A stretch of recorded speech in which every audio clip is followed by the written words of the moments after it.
Modern financial artificial intelligence architectures are infinitely scalable, capable of processing millions of transactions a second. Yet their development has hit a sudden halt. The models are starved of the high-variance edge case data they require to actually learn. The first barrier causing this starvation is statistical invisibility. To train a model to catch a threat, it must study thousands of examples of that specific threat. But anomalous events are exceedingly rare. Attempted fraudulent transactions typically make up fewer than 0.2% of all transactions in a financial dataset. The model sees so much normal behavior that it fails to recognize the complex patterns of actual threats, creating a severe class imbalance. The second barrier is regulatory siloing. Even if institutions wanted to pool their records to increase their sample of rare examples, strict data protection regimes enforced by bodies like the Court of Justice of the European Union prevent it. Frameworks like the General Data Protection Regulation and strict cross-border transfer laws make it illegal to share personally identifiable information, or PII, across institutional boundaries. The data exists, but it is legally locked in isolation. The architectural solution to this deadlock is synthetic data. This is not randomly generated or fabricated data. It consists of mathematically rigorous proxies generated via purpose-built algorithms designed to replicate the exact statistical properties of the original dataset without containing any actual personal information. Data starvation is no longer a collection problem, it is a synthesis problem. This radar chart illustrates the strict mathematical trade-off that engineers must balance when deploying synthetic data. It is governed by three axes: privacy, utility, and fidelity.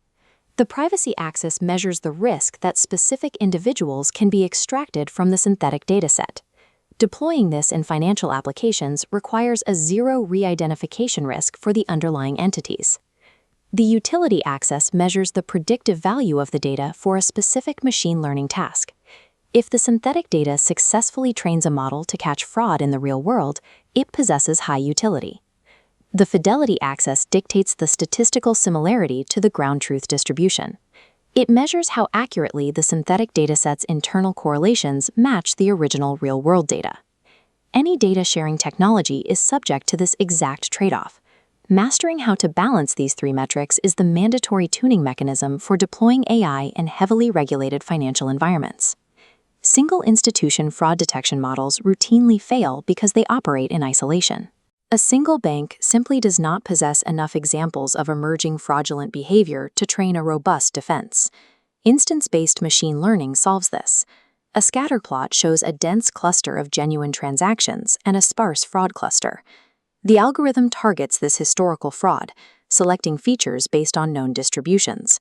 It then generates probable synthetic transactions, expanding the sparse fraud cluster.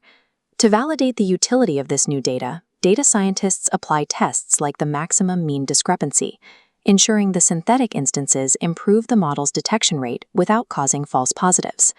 They validate fidelity by comparing the clustering performance of the original and synthetic data using extrinsic measurements, such as the Folksmallows index. Instance-based augmentation allows institutions to mathematically map the outer boundaries of fraud. They can train their models on threats that are statistically likely to occur, without having to wait for new victims to supply the training data. This exact mathematical augmentation is required in consumer credit scoring to correct historical selection bias. Credit models are traditionally trained exclusively on the payment histories of accepted applicants. This systematically underestimates risk because it ignores the population the institution previously rejected. The training dataset has a massive void where those high-risk profiles should be. The solution to this missing data is reject inference. Engineers generate synthetic counterfactuals to infer the payment performance of rejected applicants. They calculate how individuals would perform if granted credit, filling the void. To ensure these synthetic counterfactuals are mathematically grounded, engineers augment the process with external, pseudonymized data from credit reference agencies, matching profiles to similar credit granted elsewhere at a similar time.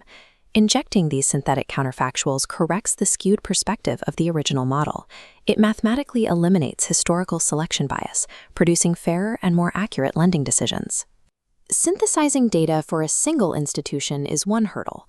But system testing for multi-sector defenses, specifically targeting authorized push payment fraud, requires an entirely different approach.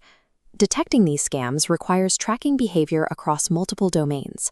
A system must analyze banking transactions, telecom logs, and text messages, and identity registries simultaneously to spot the anomaly. Merging this real-world data across different banks and telecom providers is legally impossible. Absolute privacy firewalls prevent the sharing of unredacted consumer data between these sectors. To bypass this, regulators use agent-based simulation, building a synthetic environment. Synthetic consumers, merchants, and fraudsters are programmed with specific behavioral parameters. When a simulated fraudster initiates a text message, it triggers a cascading pattern of simulated banking payments. Agent-based simulation allows engineers to stress-test complex, multi-sector defenses on high-utility datasets where literally zero personally identifiable information exists. The ultimate data bottleneck lies in global anomaly detection for anti-money laundering. Money laundering operations involve networks of accounts spanning multiple financial institutions and borders. Detecting them requires analyzing the global flow of capital, but international data transfer laws actively block the sharing of that intelligence. Traditional synthetic generation techniques, like generative adversarial networks, fail at this task. They can mimic static data, but they cannot capture the crucial temporal patterns, the specific timing, bursts, and sequences of payments over weeks or months. The solution is the encoder-decoder model. Temporal graph networks ingest raw data, extracting structural motifs of global payments. This passes to transformer decoders, generating a synthetic network preserving the precise sequences and clustered temporal bursts of illicit payments. With these advanced mathematical proxies, institutions can now trace, model, and predict the behavior of global illicit flows without ever transferring a single byte of restricted PII across borders. The architecture of synthetic data always returns to the triad of privacy, utility, and fidelity. There's no universal synthetic dataset. Data must be tuned for specific engineering goals. Agent-based simulation maximizes privacy and utility, sacrificing fidelity. Conversely, temporal graph networks push for maximum fidelity and privacy simultaneously, demanding immense computational overhead in exchange. Today, privacy has transitioned from a strict legal roadblock that stops machine learning into a tunable engineering parameter.